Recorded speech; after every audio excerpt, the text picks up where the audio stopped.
and saw a blizzard howling outside, a rarity in Vancouver. It was the first day of shooting Darkness Falls. Where else? In the forest. The crew worked through the snowstorm, getting trucks in and out of the slush and ice. They'd all been through these provincial winters and took it in heroic stride. That's another thing that Vancouver provides: free atmosphere. If you shoot 10 months of the year, you'll span all 4 seasons, which include long summer days and short winter nights due to the northern latitude. From September to late spring, you can count on gray days and low light. Perfect for a show like The X-Files. The local crews here have learned to shoot right through the rain, a badge of pride in a town that loves rather than hates the precipitation that makes the city green and shiny all year. David once made a joke about the rain that was taken not a little unkindly. But when we came back to do the event series nearly 20 years later, all seemed to have been forgiven. It's a testament to the best reason to be in Canada: its people. The crews here put the X-Files on the map. I'd like to think we returned the favor, but Vancouver would have been called Hollywood North over time even without us.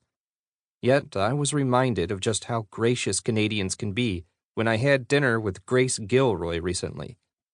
Grace produced each of the event seasons with a strong, gentle hand that made the work a joy to do. There was simply nothing I could throw at her that she hadn't dealt with before, and she always did it with equanimity and a smile or a laugh. In a business where nerves are often frayed, and where the dramatic arts are practiced behind the camera as much as in the front, she was a delight to work with. The list goes on and on. Our production designer, Mark Freeborn, made the show not only look great, but set a tone for the work.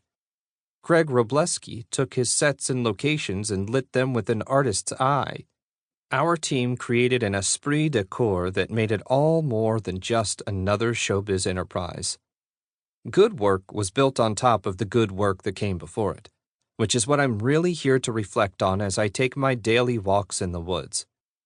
If not for Bob Goodwin, the series' original producer, there would have been no Grace Gilroy.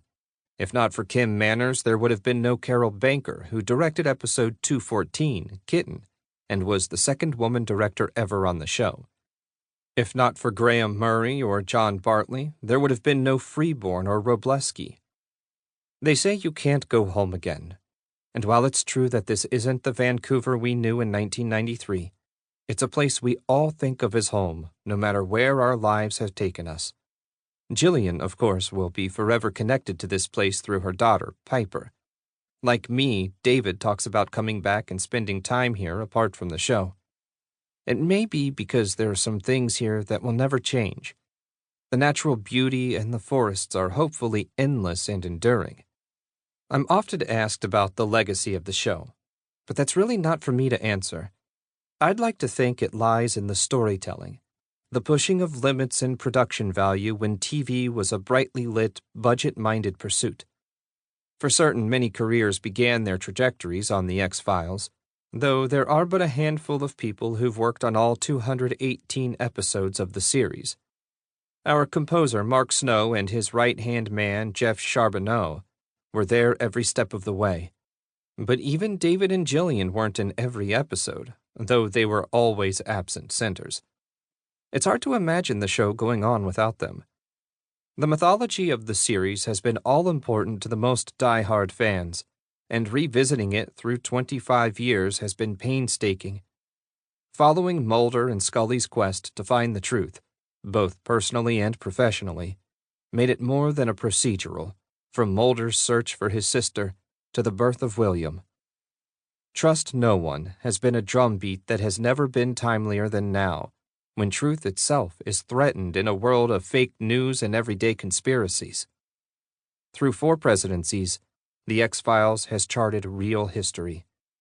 That journey, one of the longest in a medium almost 80 years old, is an undeniable part of our legacy, whether you're a fan or not.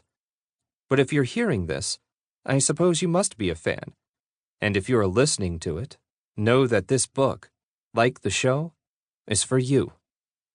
Thanks for keeping The X-Files alive. The truth is out there. Chris Carter, Vancouver, British Columbia. Para seguir escuchando este audiolibro gratuitamente, haz clic en el enlace de la descripción y podrás escucharlo completo sin coste gracias a la prueba de 30 días de Audible.